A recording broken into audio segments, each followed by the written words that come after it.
의장이 되셔가지고 회의를 아주 잘 진행해 주셨고 좋은 시간을 만들어 주셨습니다. 참석해 주신 모든 분들께 고맙습니다 하는 말씀을 드리고요. 회의 후에 유현수 씨께서 보내주신 메일에 이런 말이 있어요.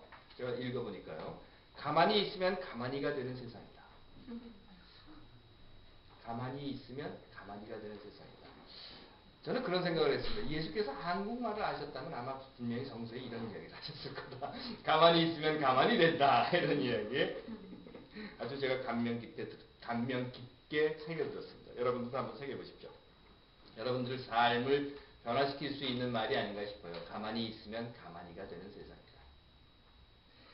자, 사순절 세 번째 일요일이죠. 지난주에 이어서 요단강 두 번째 이야기. 예전에 제가 알던 어떤 사람이 있었습니다. 이 사람 어려서 고향을 떠나가지고 서울에서 고등학교를 다녔어요. 근데 고등학교 때부터 서울에서 자취를 하면서 공부를 했다고 합니다. 대학도 혼자 다녔고 군대 갔다 와서 대학 졸업하고 직장 생활을 시작을 했는데 그때도 결국은 자취할 수밖에 없는 별도리가 없었다고 해요. 자취하는 사람들이 대부분 그렇죠. 직장 생활을 하면 웬만한 식사는 다 밖에서 해결하고 들어오고 어쩌다 그냥 아침이나 밥 집에서 해먹고 그렇게 하는데 혼자 살면서 살림하는 게 그렇게 지겹더랍니다. 혼자 살면 뭐 그렇게 살림할 게 많으냐 그러는데 아침 먹은 것만 설거지통에다 집어넣어놓고 일주일에 한 번만 해도 이만큼씩 쌓이고 그러는 것이 정말 지겹더래요.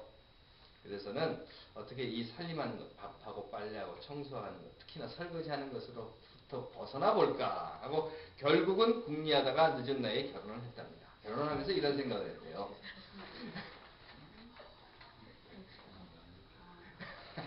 이 정 박사님 얘기인 거예요? 아니요? 결국은 늦은 나이에 결혼을 해서 결혼하면서 이렇게 생각을 했답니다. 아, 이제 살림으로부터는 벗어나겠다. 특히 설거지는 이제 앞으로는 안 해도 되겠다 싶었답니다. 그런데 결혼하고 나니까 설거지가 2배로 늘더래요. 모든 사람들은 다 자기만의 환상 가지고 있죠. 그런데 어떤 때는요, 그 환상이 고생 끝, 행복 시작 이런 말로 적용되기도 하지만 어떤 경우에는 꿈 깨자 이런 말로 그냥 결론을 아름답게 맺게 되기도 합니다. 기억나십니까? 아주 오래전에 나왔던 애니메이션인데요. 디즈니에서 만든 것 중에 이런 게 있었어요. The Land Before Time이라고 하는 것. 혹시 기억나시는 분들이 계실지 몰라요. 공룡들이 Great Valley를 찾아가는 그런 내용입니다. 그런데 그 마지막 장면은요. 애니메이션이 어떻게 하여튼 뭐 죽을 고생을 해가지고 그 Great Valley로 들어가는 입구에 탁 서요. 그러자 햇빛이 그 Great Valley를 쫙 비춰줍니다. 그러면서 아주 푸른 초원이 끝도 없이 넓게 펼쳐져 있는 그 Great Valley가 쫙 화면에 나타납니다. 말 그대로 그런 거죠. 고생 끝, 행복 시작. 그 이후에 나온 애니메이션 중에 치킨 런이라고 하는 거 있었습니다.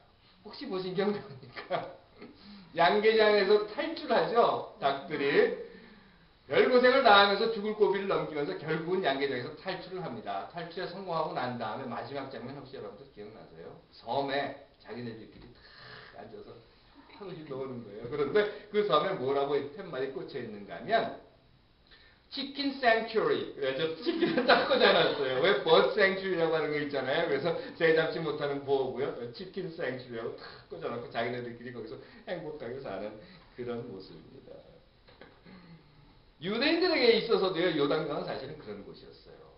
그 요단강을 건너가면, 그래서 광야 40년의 고생이 이제 끝나고, 모래바람과 전갈과 독사들이 득실거리던 곳에서의 삶을 마치고, 이제 저 요단강을 건너면, 그곳은 약속의 땅이다. 젖과 꿀이 흐르는 땅이다.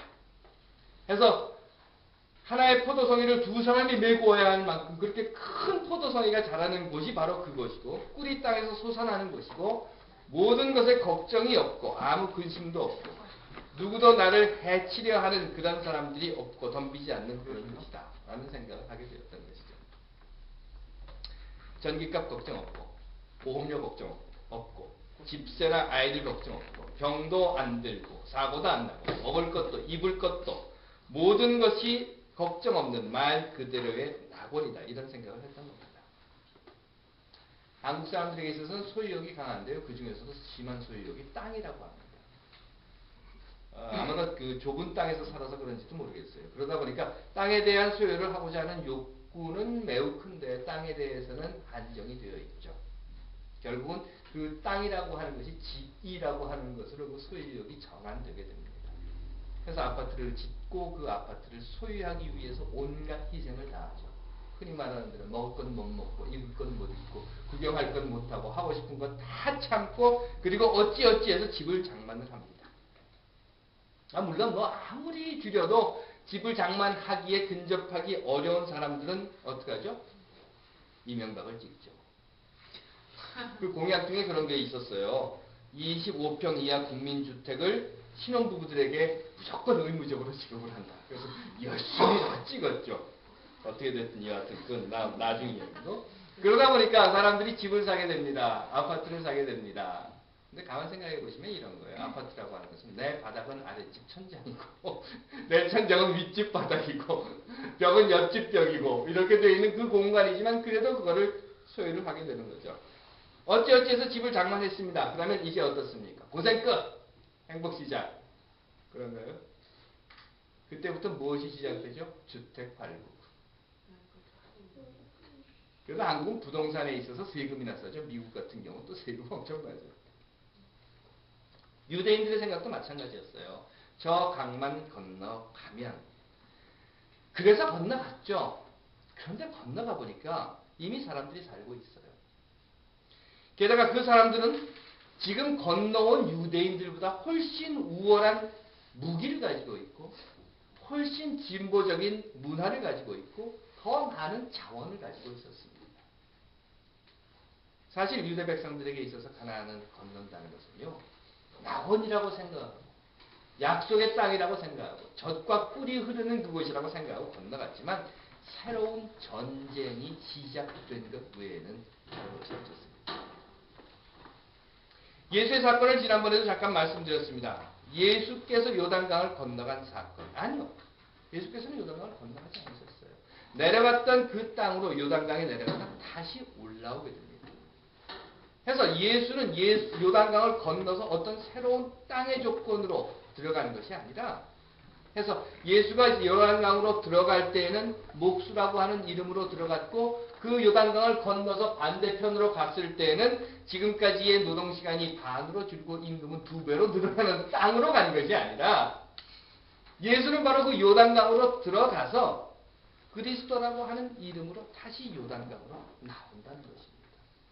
그래서 자기가 떠났던 언덕으로 돌아온 사건이었다는 거죠. 우리 모두의 삶에도 계기라고 하는 것이 있습니다.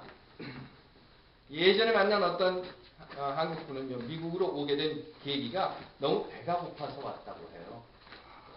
사람들이 그러더랍니다. 미국에 가면 먹을 것 많이 준다. 그래서 밥 많이 먹어보고 싶어서 그래서 미국으로 왔다고 합니다. 그런데 처음 와보니까요, 먹을 것이 하나도 없더래요. 밥도 없고, 김치도 없고, 된장찌개도 없고, 그분 처음 텍사스로 오셨는데, 맨날 빵하고 고기만 주더랍니다. 그래서, 미국은 정말 먹을 게 없이 못 사는 동네다라고 생각을 했답니다. 여기 모이신 여러분 모두는 다 어떤 방법이든지, 어떤 계기든지